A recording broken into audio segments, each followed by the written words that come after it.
What is up YouTube, it's Kingfisher745, and today we're going to try to do something different for this video. I just thought it would be a great idea to mix things up. So let me know if you do enjoy it just by hitting that like button and in the comment section below. And then I'll know to do these type of videos at least from time to time. But basically, what is this video? Well, while making the Moondragon episode, or I should say her first look in PvP, we ran into some really crazy matches and problems. It kinda has me thinking Moondragon's very lackluster. Just not a great character, not in this meta. Even with all these free actions because of her custom AISO, which I fully intended to show off, she just did pretty much nothing in the meta. And so what we have here is an outtakes video, bloopers, whatever you want to call them. They're just matches that did not go well. So I'm just going to give you a little bit more setup on everything that's going on, and we're starting with probably the least funny or outtake type of match. And then we'll get into the commentary on the fights themselves. Okay, so one problem we ran into was facing Cloak and Dagger and Kurth in every single match today. If I had to guess, they're like 90% of my opponents right now. Like I said, they were 100% for today, so that's pretty ridiculous in itself. But maybe we should even be grateful because at least we got these interesting type of matches, I think, in how they turn out. While the other type of teams with Spitfire, they just obliterate Moondragon before you even get a chance. So there's that as well. As far as her in this meta, well, Psychic Suppression seems almost worthless. You use it hoping that you can get some sort of psychic debuffs, or get some sort of use against people with, psychic immunities and so on, and it just fails every time. I haven't got to land yet, so if you can't even put it on most of those characters, what's the point of it? Please tell me. When it says prevents most psychic resistances and reductions from functioning, I want it to be like Paradise Lost. I want it to be like Manipulated. Basically, it overrides that. So if I put it on Kurth, I want her to now be hit by psychic effects. That doesn't happen. So I'm not a fan. And then even her level 9 with Finest Hour, with a team up like Blue Marvel, I either struggle to land it or it doesn't do that much damage when I do. So I don't know about this character. Earlier today when I was using her, and all these different things were happening, all I could think of is she's utter trash. I'd almost rather use anyone in this meta over Moondragon. I know that's severe, but I had a pretty bad day with her, as you're seeing. Opinions though always change, and I'm not just going to leave it at that. I'm sure she's going to be fine, or who knows, maybe in a different meta she'll be OP. For now, let's just try to get some happiness out of my misfortune. So in this first match, we had a pretty difficult time. Moondragon went down, so that's never good when you're trying to show a hero. Blue Marvel is barely hanging on, but he is going to get a turn, that is to recharge, because remember he got basically mind control possessed. So yeah, he won't be helping us out either. And the enemy agent is actually coming back for more. I have to tell you, not having to spare with these two, or having one equipped, also was extremely unfortunate. So yeah, you want to use her AISO on her level 2, but then you can't use the lethal AISO on it. And so we basically need to spare from somewhere. Perhaps that would have changed the tide in many of these matches, but still, Moondragon had basically fallen and she couldn't get up. That's why if you saw the graphic, she fell down the stairs.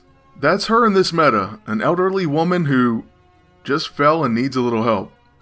Or a lot of help. Now as far as this enemy team though, we are going to preemptively counter them with the rifle. That interrupts them, but they don't care. They're still going to use the Psyche Operator and the Staff of Agony. So talk about a bad luck day. They even got back some health. So what are we going to do? I really wasn't sure.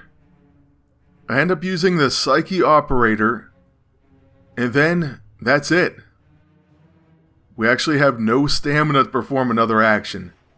Fortunately, somehow, the enemy agent goes down to dots. Now let me just tell you, that was the best match as far as wins and losses that you're going to see in this one. The very next one, of course, was against Kurth and Cloak and Dagger. Like I said, that's all we saw, so that's all you're going to see. Now I do begin by using the Psyche Operator and the Staff of Agony, and then we're going to use the Metaphysical Rifle on the enemy agent. We completely obliterate him. We blow him up. It looks pretty good so far.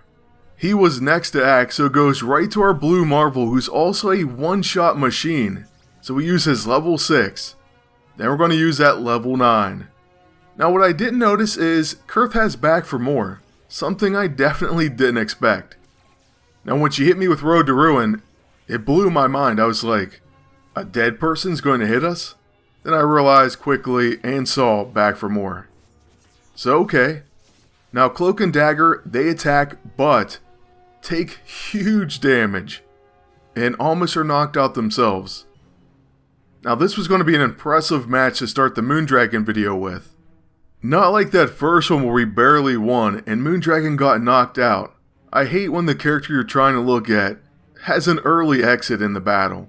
So once again, we're looking at Mentally Swift, which, by the way, we do have that E-ISO. And still, we've never seen that proc, not one single time. Then of course we have all these free actions to choose from.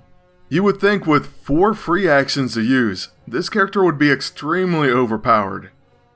The fact that she isn't kind of tells you something about these actions. Well, in this meta. But hey, remember Blue Marvel went, he fully buffed any finest hour attacker. And so, it also is supposed to exploit Force Cage. Hey, we'll put Psychic Cage on Cloak and Dagger then. Then we got that Perforating Combo. Yeah, that sounds awesome. So we'll use that to finish Cloak and... Wait a second. We don't even land it. Well, they had back for more as well, but it would have been nice to trigger that at least. And okay, I guess they were intangible. Fantastic. But hey, that's why we use an agent with the unavoidable E-ISO. You know what though? Instead, we're going to use Smothering Shadow for now. Honestly, at this point, I really wished I had the Relentless Rapier with Brutal Strike. And then I'm actually going to use Antimatter Uppercut because we want those buffs from his level 1. It actually lands. So that did kind of shock me and I thought, well, maybe things aren't looking that bad for us. So next we try Psychic Push, I don't know why. And we'll just have to recharge with Moondragon. It's not like she could do anything anyways. On Kurth's very next turn, she takes some damage, and she actually misses Stonebreaker. So we'll hit her with the Metaphysical Rifle for that. She barely hangs on. So that's a little unfortunate, but overall, I thought this is actually going to work out. Not a bad battle at all. Okay though, Cloak and Dagger are now back for more. So, what do we have to do? Well, Kurth has Soulfire and Dark Void. So I'm just going to use the Metaphysical Amplifier. And then, with Blue Marvel... Honestly, it doesn't even matter, so we'll just use this level 1 again. This time that cage does stop it. They were coming back for more, so that was kind of a lost turn. So here they are. They use Close the Gap. Then Child of Light. Followed by a Blackout. That was not great, but we do hit them with the rifle. And then we watch as Moondragon goes down once again. Well, I think despite my best efforts, this just isn't going to be a great showing for Moondragon. That's basically what I was thinking. But hey, we should still win the match. Right? Once again, with our agent, we use a Psyche Operator. Probably not our best choice. But Blue Marvel has his level 6 off of cooldown, and he can use his level 9. So there's all of our stamina. We'll use a long haul, why not? And Cloak and Dagger dodge the level 9. Completely dodge it. Then they finish us with a shot in the dark and that dimension. Unreal. So for our third and final match, we get a really unique team, Cloak and Dagger and Kurth. But our agent gets to begin. Sadly, the enemy agent, besides being a tactician that's trying to drain our stamina, well, they have mechanical body. So we give them an extra turn, and most of our actions in Moondragons, kind of, won't even work against them. And by the way, Psychic Suppression, worthless. So I knew we had our work cut out for us in this one. But hey, we still have Blue Marvel and he's awesome, so we'll see what happens. Alright, so on his turn, we're going to use Antimatter Manipulation. Then, our level 9. And by the way, we target their agent, well, because last time we targeted them, no one stepped up. Though we wanted that to happen. This time, Kurth does step up. So inconsistent. Cloak and Dagger though do take quite a hit, and they're down below 50% HP. So hey, that's a start. Now we're going to just show you we use Mind Suppression on the enemy agent. Well, I guess they have Warding Essence and Exalted. But you know what? I don't even care. Manipulated works. Look at all these debuffs from Kurth. They could care less about our Warding Essence. Well, if we had it.